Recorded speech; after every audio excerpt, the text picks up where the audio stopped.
রাজপ্রাসাদ আর স্করপিও গাড়ি নিয়ে ঘুরে সাধারণ মানুষের জীবন যন্ত্রণাকে বাড়িয়ে দিয়েছিল।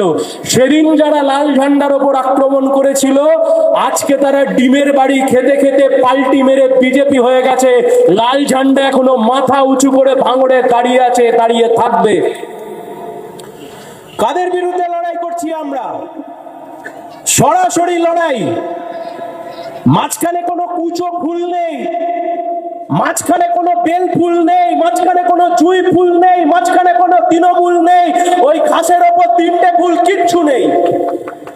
একদিকে আছে বিজেপি, একদিকে আছে বিজেপির চিহ্ন, বিজেপির প্রতীক, একদিকে আছে বিজেপির মতো সাম্প্রদায়িক দল, ফ্যাসিস্ট দল, যারা দেশের সংবিধানকে নষ্ট করতে চাইছে, ধ্বংস করতে চাইছে, মানুষে মানুষে হিন্দু মুসলমানের নামে বিভেদ সৃষ্টি করতে চাইছে, পেট্রোল ডিজেল রান্নার গ্যাসের দাম বাড়িয়ে মানুষের জীবন যন্ত্রণাকে বাড়িয়ে দিচ্ছে। সাধারণ বেকার যুবক যুবতী, তাদের হাতে চাকরি নেই, কাজ নেই। ছাত্রছাত্রীরা পরীক্ষা দিতে যাচ্ছে, গিয়ে দেখছে তাদের পরীক্ষার যে প্রশ্নপত্র, সেই প্রশ্নপত্র লিক হয়ে গেছে। গোটা ভারতবর্ষটাকে যারা আম্বানি আর আদানির হাতে তুলে দিতে চায়, গোটা ভারতবর্ষের সংবিধানকে যারা বদলে দিতে চায়, যারা দেশের স্বাধীনতাকে অস্বীকার করতে চায়, যারা এদেশের 130-40 কোটি মানুষকে হিন্দু মুসলমানের নামে ভাগ করে মানুষে মানুষে দাঙ্গা লাগাতে চায়, সেই দলের সাথে সরাসরি লড়াই। আর ওই বিজেপির সাথে যদি সরাসরি লড়াই করতে হয়, লাল ঝান্ডা ছাড়া ও লড়াই কেউ লড়তে পারবে না। লাল ঝান্ডা, লাল ঝান্ডা, লাল ঝান্ডা। সিপিআইএম কে শক্তিশালী হতে হবে, লাল ঝান্ডাকে শক্তিশালী হতে হবে।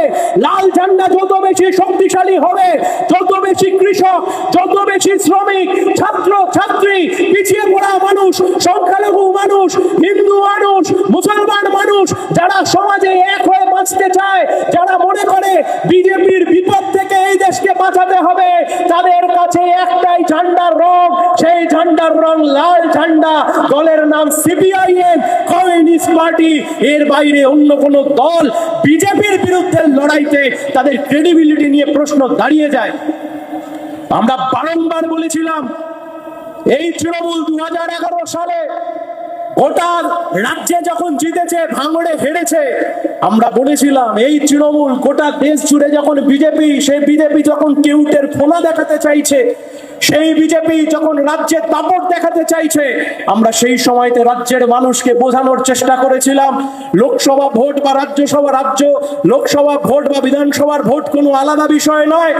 গোটা নির্বাচনী প্রক্রিয়া বাদ দিয়ে 365 দিনের রাজনীতিতে আমরা বোঝানোর চেষ্টা করেছিলাম, আসলে আরএসএস এর বিভিন্ন রাজনৈতিক দলের মধ্যে যদি একটা হয়ে থাকে বিজেপি, তাহলে আরেকটা রাজনৈতিক দলের নাম হবে তৃণমূল কংগ্রেস।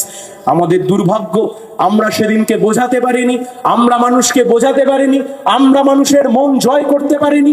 গোটা পশ্চিমবঙ্গ জুড়ে, এমনকি এই ভাঙড়ের বুকেও লোকসভা নির্বাচন হতে পারে, গোটা পশ্চিমবঙ্গের বুকেও বিভিন্ন ক্ষেত্রে আমরা দেখেছি যে মানুষ হয়তো মনে করেছিলেন যে এই বিজেপিকে যদি তাড়াতে হয়, এই বিজেপির বিরুদ্ধে যদি লড়াই করতে হয়, তাহলে ও মমতা ব্যানার্জি একমাত্র পারবে, ওই দলই একমাত্র পারবে বিজেপির বিরুদ্ধে লড়াই করে দেশটাকে, রাজ্যটাকে বিজেপি বিরোধী জায়গায় তৈরি রাখতে, বিজেপির হাত থেকে এই রাজ্যকে বাঁচাতে।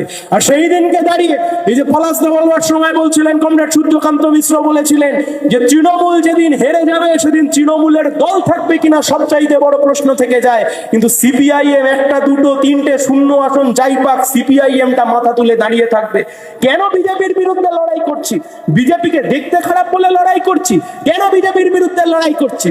বিজেপির প্রতীক ভালো লাগে না বলে তার বিরুদ্ধে লড়াই করছি? না, বিজেপির বিরুদ্ধে লড়াই করছি তার কারণ বিজেপি একটা ফ্যাসিস্ট দল। বিজেপির বিরুদ্ধে লড়াই করছি তার কারণ স্বাধীনতার এতগুলো বছর পেরিয়ে যাওয়ার পরেও এরা দেশের সংবিধানকে ধ্বংস করতে চায়। স্বাধীনতার এতগুলো বছর পেরিয়ে যাওয়ার পরেও প্রতিদিন নিয়ম করে গোটা দেশের মানুষকে হিন্দু মুসলমানের নামে দাঙ্গা লাগাতে চায়। তাই আমরা জানতাম তৃণমূল দিয়ে বিজেপিকে বিরোধিতা করা ও কখনো সম্ভব নয়। আজকে তাকিয়ে দেখুন, এমনকি লোকসভা ভোটের সময়তেও আমি হাত তুলতে বলে বা দূর থেকে যদি আমি কাউকে বলি, আমি কাউকে বিড়ম্বনায় ফেলতে চাই না।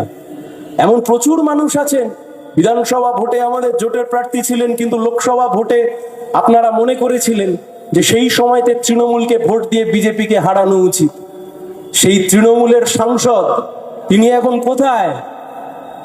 তৃণমূলের সাংসদকে জিতিয়েছিলেন বিজেপির হাত থেকে বাঁচার জন্য। তৃণমূলের সাংসদ এখন বিজেপির কোলে উঠে গান গাইছে, হরি দিন তো গেল সন্ধ্যা হলো পার করো আমারে।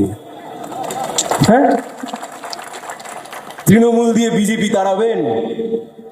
রাজনীতি আর অভিনয় যদি এত সহজ হয়ে যেত তাহলে সবাই রাজনীতি করতে নেবে, সবাই মানুষের ঘাম আর সেই ঘামে ভেজা শরীর তার সাথে নিজের আত্মাটাকে এক করে নিয়ে সবাই রাজনীতিবিদ হয়ে যেত। মুখে কিছু ফেস পাউডার মেখে ওই টিভিতে মুখ দেখিয়ে আর সিনেমার বড় আর্টিস্ট হয়ে যারা সেদিনকে রাজনীতিবিদ হয়ে আসলে যারা বিজেপির বিরুদ্ধে লড়াই করবার নাম করে যেমন খুশি তেমন সাজো প্রতিযোগিতায় নামতে এসেছিল, তাদের দিয়ে সিনেমা হতে পারে, তাদের দিয়ে রাজনীতি হয় না।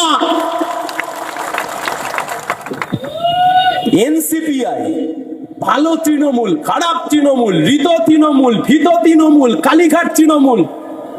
আরে মানুষ মরে যাওয়ার পরে হয় কবরে যাবে নয় চিতায় যাবে, বাকিটা ইতিহাস হয়ে গেছে। যে নেই তাকে নিয়ে এত আলোচনা করে আর লাভ নেই।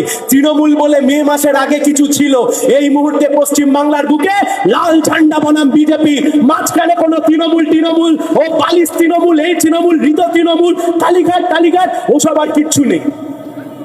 তাহলে সহজ কথা, কে লড়বে? লড়বে সিপিএম। সিপিএম যদি লড়ে জেলও সিপিএম ও খাটবে।